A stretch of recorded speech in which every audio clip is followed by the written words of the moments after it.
Shingeki acabou. Então vamos ranquear cada um dos 9 titãs do pior ao melhor. Vamos fazer isso levando em consideração o potencial máximo de cada um, mas deixando de fora fatores externos. O que quer dizer que o Zeke conseguir criar titãs com a própria voz não vai somar pontos pro titã bestial. E como vamos falar de muita coisa, vai ter spoilers adiante. E caso você não se lembre o que são os 9 titãs, eles são um tipo de titã especial. Basicamente, quando uma pessoa que foi transformada em um dos padrões devora alguém que tenha um dos 9 dentro de si, ela volta a ser humano e ganha a habilidade de se transformar do titã que agora é dela, preservando sua consciência. E além de que cada um deles tem habilidades e características especiais, o que vai ser muito importante para esse ranking. Então vamos lá. Já vamos começar com algo possivelmente inesperado para muitos, já que temos o titã blindado do último lugar. Esse aqui tem uma armadura blindada que cobre todo o seu corpo, protegendo ele contra ataques de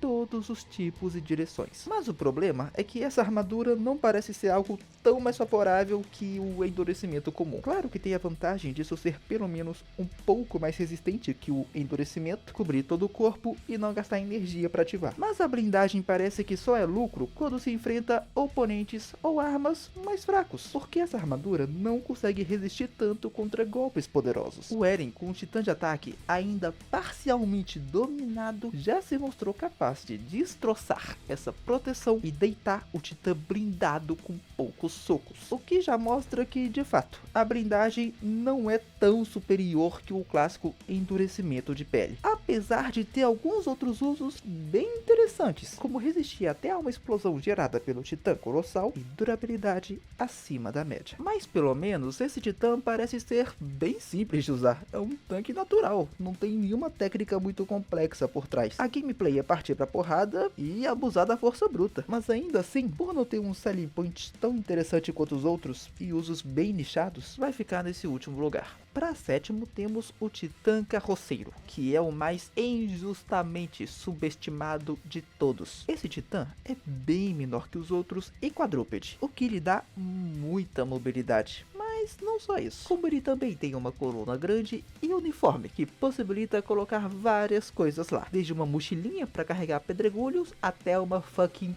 torre de artilharia. Mas além disso, esse titã é um dos poucos que consegue falar, o que é uma vantagem maior do que parece. Ainda mais para esse daqui, que é especialmente focado em suporte, então conseguir se comunicar é importante. E por fim tem sua maior vantagem, que é ser o titã que menos consome energia do portador, que por consequência permite que ele se transforme e destransforme várias vezes ao dia, além de conseguir ficar na forma de titã por literalmente meses seguidos, coisa que nenhum dos outros chega perto de fazer. Alguns portadores já conseguiram virar titã umas 3 vezes no dia, o que, segundo meus cálculos, é um pouquinho distante da centena que o carroceiro consegue. Mas conseguir ficar transformado por tanto tempo tem uma desvantagem, que é humanos serem naturalmente bípedes. Então, depois de ficar alguns meses vivendo numa forma quadrúpede, vai ter que passar por um processo de reabilitação até se acostumar de novo com a postura humanoide. No geral, esse titã é bem bom, um suporte que fornece grande mobilidade, capaz de entrar e sair de situações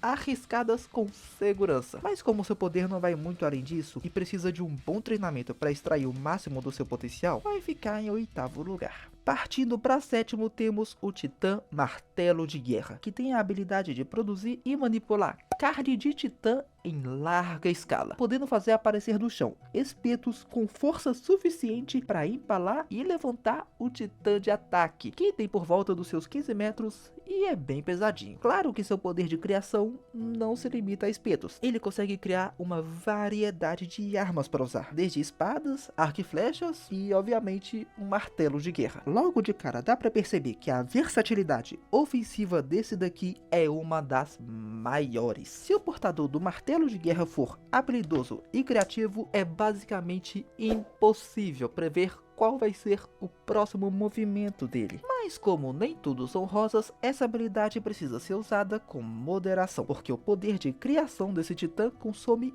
muita energia. Então, diferente do carroceiro, que pode ficar transformado por literalmente meses. Se usar o poder desse aqui de forma não moderada, é possível que a transformação não dure nem um minuto. O que exige que o portador desse titã seja capaz de criar coisas que sejam efetivas durante o combate, mas que não gaste mais energia do que tem disponível. Nas mãos de alguém frio e calculista, o martelo de guerra tem muito potencial, uma das ofensivas mais poderosas e imprevisíveis, mas por não ser fácil abusar de todo o seu potencial sem se prejudicar no processo, vai ficar no 7º lugar. Agora em sexto temos o Titã Mandíbula, que é, entre aspas, uma versão tunada do carroceiro, já que assim como ele tem o corpo quadrúpede, porém que consegue se movimentar ainda mais rápido e bater ainda mais forte, graças às suas garras que são bem poderosas por natureza e sua mandíbula, que dá a mordida mais forte dentre todos os titãs, porém não tendo os benefícios de baixo consumo de energia e capacidade de transportar carga que o carroceiro tem. A combinação de agilidade absurda com ataques que causam danos letais instantaneamente não deve ser subestimada. Esse titã tem potencial de conseguir evitar golpes de oponentes bem maiores e eliminá-los antes que sequer consigam reagir, o que vai depender muito do portador, já que aproveitar ao máximo dessa combinação de agilidade extrema e golpes poderosos não é nada fácil, ainda mais levando em consideração que é um titã pequenino. Se tomar um golpe em cheio, é bem possível que vai ficar inutilizado instantaneamente. Durante o último episódio, o Falco criou asas para esse titã, o que eu não sei dizer ao certo como aconteceu, mas acho que tem a ver com fatores externos, por isso não vou levar em consideração. Mas dito isso, pelo combo insano de agilidade e poder que esse titã tem, com capacidade de deletar até outros titãs instantaneamente, mas com o risco de ser vulnerável e difícil de pilotar, mereceu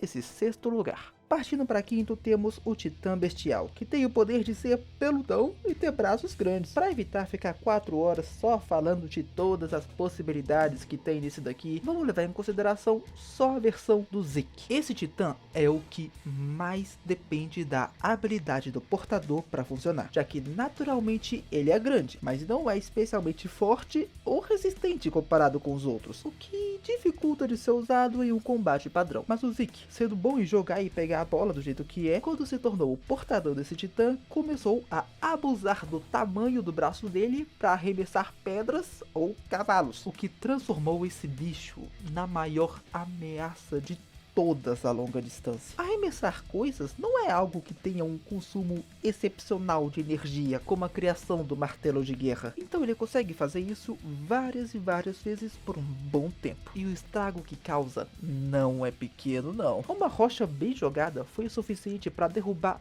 várias casas e exterminar praticamente todos os veteranos que sobraram do reconhecimento. E sem falar da versatilidade que os arremessos têm. Se o objetivo for causar um grande impacto em uma região específica, manda um pedregulho inteiro. Se for para causar estrago em uma área maior, dá uma quebrada na pedra e manda os fragmentos separados. Tem muita margem para adaptação aqui. Agora, no quesito fraquezas, tá que esse titã é bem dependente do que tem ao redor para ser usado, já que arremessar rochas é mais efetivo do que cavalos ou casas.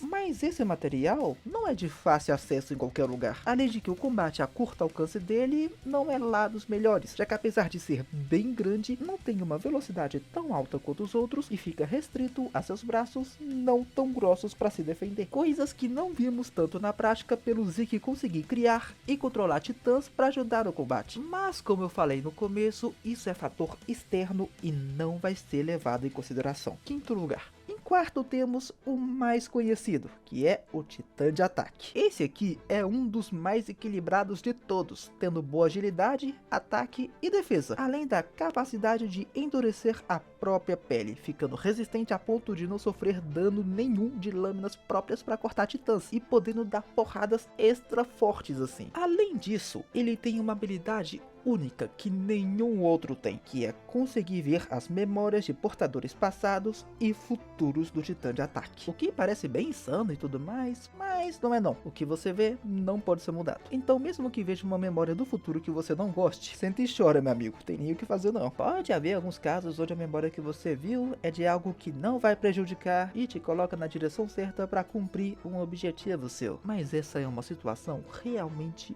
muito específica. O ideal é passar longe dessa habilidade e viver com a versão base do Titã de ataque mesmo. Mas ainda assim, pelo poder bem equilibrado e potencial ofensivo surpreendente, ficou nesse quarto lugar. Entrando no top 3 temos a Titã Fêmea, com habilidades que contrastam muito bem com o Titã de ataque. Essa aqui também é bastante equilibrada, compartilhando várias daquelas características com o de ataque. Então nem vou me estender muito nisso. Mas ao invés de uma estrutura mais adaptada para ofensividade, ela tem o corpo adaptado para agilidade, com muita flexibilidade nos movimentos e golpes. Além disso, tem o adicional de um grito que consegue atrair titãs puros até ela, que tem a desvantagem de ser só atrair mesmo, ela não consegue controlar não, então eles ainda podem ir para cima dela. Mas ainda assim é uma boa ferramenta para criar caos ou levantar uma cortina de fumaça. Além disso tudo, esse titã tem um corpo humanoide e bastante flexível, o que permite incorporar artes marciais no combate, que quando combinado com endurecimento é capaz de decapitar outros titãs instantaneamente. A fêmea não tem nenhuma fraqueza notável, é um faz-tudo fácil de aprender e difícil de masterizar, que pode atuar em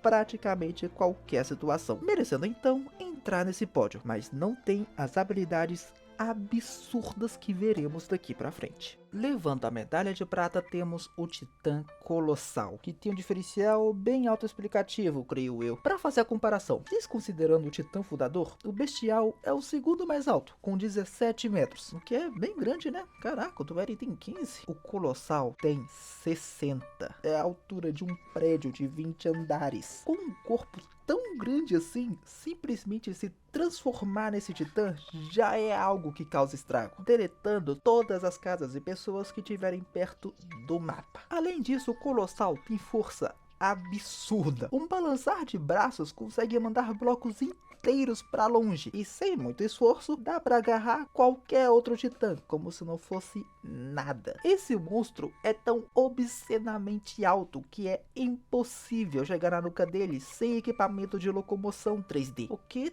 também não vai funcionar, já que o Colossal consegue liberar vapor quente do corpo, que consegue queimar pessoas completamente e mandar os ganchos do equipamento para longe, o que faz disso um mecanismo de defesa absurdo. As forças desse titã já estão bem óbvias. Ele consegue destruir tudo que aparece pela frente e mal ser afetado por ataques de outros titãs ou qualquer pessoa. Mas em contrapartida, o Colossal definitivamente não consegue fazer nada que precise de alguma precisão. Tudo que estiver perto do alvo vai ser deletado e não tem como contornar isso. Então tentar causar estrago em algum lugar de forma que não destrua algo ou alguém por perto é meio que impossível. Mas ainda assim é o Titã Colossal, né? Encarnação mais pura e simples do poder. O máximo de curva de aprendizado que ele tem é aprender a usar o vapor. Simplesmente merece esse segundo lugar. Mas ainda assim tá muito longe do primeiro. Alguém ficou surpreso que o Titã Fundador tá em primeiro lugar? Esse foi o primeiro a surgir e disparado o mais poderoso dos 9 monstros, tendo principalmente as habilidades de criar novos titãs, além de alterar as memórias e até a genética dos súditos de Ymir, o que é basicamente o mesmo que ser deus de todo um povo. Além disso, a capacidade de criar titãs não é como a do Zeke, que consegue criar os mais básicos, mas sim de um número absurdo de titãs colossais que ficam adormecidos dentro das muralhas Sina, Rosé e Maria, os quais, quando são despertos, dão início ao evento conhecido como o Tremor, onde esse exército de colossos caminhará pelo mundo destruindo tudo que encontrarem pela frente, sem nenhuma chance de reação. Já que se derrotar um titã colossal é difícil, imagina 500 mil deles. Para a sorte do mundo, existe uma grande trava no Titã Fundador, que é seu poder só ser usado plenamente caso seu portador seja de sangue real. E mesmo que alguém assim queira usar o Tremor, não vai dar certo, porque no momento que alguém de sangue real herda esse titã, a sua personalidade é alterada bastante, se tornando adepto ao voto de renúncia da guerra, onde se recusarão a usar essa força para destruir o mundo. Há como contornar. Caso alguém que não seja de sangue real herde o Titã Fundador e faça contato físico com alguém que seja, ele conseguirá usar 100% de seu poder sem qualquer restrição. Mas enfim, deixando a historinha de lado. Sem dúvida, o titã mais absurdo de todos. Precisou de muito esforço para conseguir parar o Eren importando esse carinha. Primeiro lugar disparado.